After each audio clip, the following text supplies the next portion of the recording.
Hola, hola cuervitos y cuervonejos, yo soy Cuervo Ámbar y después de años de estar siguiendo de cerca este proyecto, luego de maravillarme al conocer la enorme cantidad de personas talentosas involucradas en la producción, después de emocionarme locamente con cada uno de los avances que nos entregaron el año pasado, y después de sufrir al no poder comprarme una camiseta, finalmente puedo decir que tenemos el piloto de Hazbin Hotel. Y voy a ser directa, lo gocé como no lo pueden imaginar. Simplemente me resultó difícil dejar de sonreír durante los 31 minutos y 46 segundos que duraba el video. Y quienes ya han visto mi video reacción lo pueden corroborar. ¿Valió la pena? Ha valido cada maldito segundo. Sin duda alguna el producto final logró satisfacer mis altas expectativas, pero debo decir que esto no resultaba tan complicado si tomamos en cuenta que gracias a los avances ya había visto alrededor de un tercio del piloto y lo que había visto ya me había enganchado al proyecto. Quiero decir, la premisa es suficientemente atractiva e interesante. Los personajes en general me resultaban agradables, mientras que la ambientación y musicalización le daban un toque extra a este mundo infernal que se nos presentaba. De manera que al momento de llegar al piloto, realmente no se trataba si este proyecto me conquistaba, sino de qué tan bien estaban hiladas las ideas y conceptos que ya me habían conquistado. Comenzando con la canción introductoria que desde un inicio nos sitúa en el escenario decadente en el que nos encontramos, al mismo tiempo que nos presenta a nuestro personaje protagónico junto a sus pesares, preocupaciones y aspiraciones. Son escenas como esta las que enganchan al espectador y junto a la primera aparición de Angel ya nos están estableciendo el tono cómico oscuro, picante y maduro del que estará repleto todo el programa. Son estos primeros minutos los que le dicen a la audiencia: ¡Ey! Esta es una serie animada para adultos ambientada en el infierno que además tiene momentos musicales. Solo gózalo. En verdad adoré ese espíritu hosco, altanero y descaradamente grosero que uno se podría esperar de una sociedad plagada de pecadores. Es gracias a toda la secuencia que pasamos en el programa de noticias que nos damos cuenta de la travesía infernal por la que tendrá que pasar nuestro personaje protagónico para cumplir su objetivo. Varios de los momentos que más me hicieron reír fueron en los que jugaban con las expectativas de la audiencia para colocar chistes de lenguaje vulgar. Es en serio, literalmente aplaudí cuando vi esta escena. And what can you do, my effeminate fellow? I can suck your dick. Ha! No. Fueron escenas como esta, o aquellas en las que los personajes sacaban a relucir su naturaleza demoníaca con geniales diálogos empapados de delicioso humor negro, las que me hicieron denotar que están aprovechando maravillosamente su ambientación en favor de la comedia. Only to repeatedly trip and tumble down to the fiery pit of failure. Pero como ustedes ya sabrán, si bien adoro la comedia, también aprecio de sobremanera que una producción audiovisual me ofrezca un vínculo dramático. Y Hazbin Hotel no nos falla al momento de establecer las primeras pinceladas de una enigmática relación entre Charlie y sus padres, así como la manera en que le afecta ser considerada un fracaso, probablemente a raíz de ser llamada de esa manera a lo largo de su vida.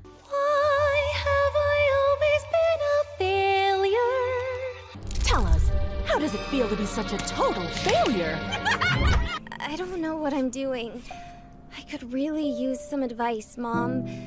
I think Dad was right about me. En definitiva adoré a Charlie como protagonista. Disfruté al máximo cada momento que aparecía en pantalla y del histrionismo que la acompaña. Pero si hablamos de personajes que se roban tu atención, corazón y alma misma, sería imposible no mencionar a Alastor, ya que desde el momento que se aparece ante las puertas del hotel se adueña por completo de los reflectores y tanto la audiencia como el resto de los personajes comienzan a girar a su alrededor. Pero este abrupto protagonismo no es desmerecido en absoluto. Su presencia enigmática pero energética, carisma desbordante y motivaciones inciertas provocaron que cada una de las escenas en que él estuvo involucrado se inundaran de un encanto ligeramente amenazador digno de un verdadero agente del caos, convirtiéndose de inmediato en el personaje favorito del fandom. Incluso he tenido la oportunidad de leer los comentarios y charlar con personas a las que, si bien no les había gustado el piloto, sí que habían disfrutado de la presencia de Alastor, afirmando que estarían dispuestos a continuar viendo la serie gracias a él. Y no por nada él es el único personaje, además de la protagonista, que de hecho aparece en la portada del episodio y tiene una canción. Ambas decisiones muy acertadas a mi parecer. Bien, supongo que si lo dejo aquí nadie se dará cuenta de mi obsesión por Alastor. ¿Por qué? ¿Por qué? ¡No puede ser real! De cualquier manera, y aún habiendo disfrutado enormemente del piloto, resulta evidente que no es un producto perfecto. Si entraste al video esperando que hable únicamente de aspectos positivos o escuchar críticas hacia productos que realmente te gustan hiere de alguna manera tu sensibilidad, eres totalmente libre de terminar el video en esta parte. ¿Quién hizo esto? ¿Quién se atreve a ensuciar mi cabeza de niño normal con este puerco de res? Ahora bien, comenzaré mencionando algunos aspectos técnicos que personalmente no me parecieron desagradables, pero puedo entender perfectamente que hayan repelido a un gran número de espectadores que vieron el capítulo. Cosas que en general no son recomendables en una producción animada como lo es la saturación. Saturación en el movimiento, los personajes, las figuras, los colores, casi cualquier aspecto visual en este piloto resulta maximizado, lo que con facilidad puede cansar y generar rechazo en la audiencia. He leído y escuchado varios comentarios sobre la manera en que el color rojo y las figuras puntiagudas se adueñan por completo de la pantalla, convirtiendo el piloto en una experiencia más bien agobiante y visualmente desagradable. Y yo comprendo que las decisiones estéticas que se tomaron para llegar a este producto se basaron en la ambientación que se deseaba. Nada expresa mejor un ambiente infernal que figuras y colores agresivos como lo son el rojo y los picos. Sin mencionar que el uso de una paleta de colores reducida o definida no es inherentemente negativo, e incluso podemos encontrar varios ejemplos de series animadas que ocupan este recurso. Sin embargo, incluso las producciones que hacen un gran uso de los colores primarios le ofrecen al espectador algún tipo de descanso visual o contraste. De manera que aunque a mí no me han parecido particularmente desagradables los colores y figuras empleadas en el piloto, sí encuentro totalmente válidos los argumentos de a quienes no les haya gustado.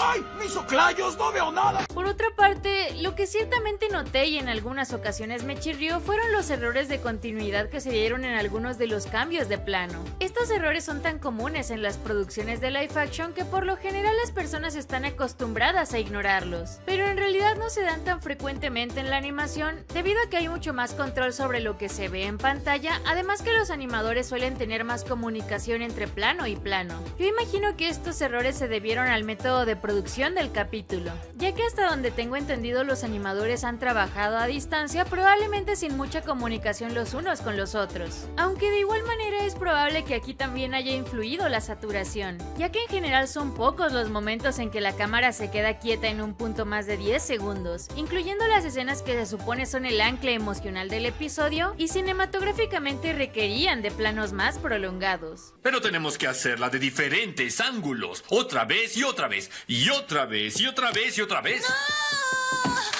Por último hablaré del aspecto al que yo más atención suelo prestar y por ende el fallo que me resultó más evidente. Narrativamente no entiendo la razón por la cual darle tanto tiempo en pantalla a la guerra por territorios. Pero no me malentiendan, no es como que no me hayan gustado los momentos que pasamos con Cherry y compañía. Como mencioné previamente, ya habíamos tenido la oportunidad de ver algunas de estas escenas durante los avances del año pasado. Por separado cada uno de estos videos ya obtuvo un likeazo de mi parte, pero una vez unidos no pude evitar sentir que este fragmento en particular se hacía más largo de lo necesario, ya que el tiempo empleado para mostrar lo que están haciendo estos personajes da una sensación como de trama secundaria o historia B, algo muy normal en los programas de media o larga duración. Sin embargo, si esto fuera una historia B, eso significaría que su conclusión ocurrió fuera de cámaras, ya que de pronto hay un corte abrupto y pasamos a otra cosa, a menos que la conclusión haya sido el punch final del episodio, en cuyo caso sigue sintiéndose un tanto desconectado ya que habíamos pasado bastante tiempo fuera de esta subtrama. Y en el caso de que esto no hubiera tenido la intención de ser una historia B, entonces no tiene mucho sentido que se hayan tomado el tiempo de presentarnos a los personajes. ¿Serán de alguna manera importantes en el futuro? ¿En el desarrollo de la trama?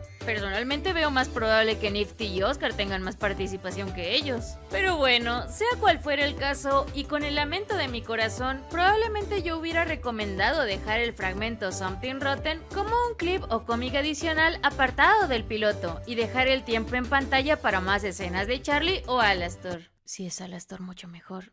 Yo solo digo. En conclusión, me ha parecido un piloto realmente fantástico. Cumple por completo su objetivo de mostrar una premisa atractiva e interesante a la que genuinamente le encuentro potencial. Nos sitúa maravillosamente en el mundo en el que se desarrolla la historia, a la vez que nos plantea la manera en que abordará sus momentos cómicos y dramáticos. Posee personajes de los que fácilmente te enamoras, así como el formidable trabajo de las personas talentosísimas que estuvieron involucradas. Y como nota adicional, la musicalización y edición de sonido en general me pareció realmente genial. Sin embargo, debido a su estética saturada, espíritu histriónico y oscuro sentido del humor, es evidente que no es un producto para todos. De cualquier manera, yo aprecio muchísimo el gran logro que representa haber sacado adelante esta producción pese a las grandes adversidades que se presentaron en el camino. No exagero al decir que proyectos como este me inspiran y animan a seguir adelante con mis propias aspiraciones.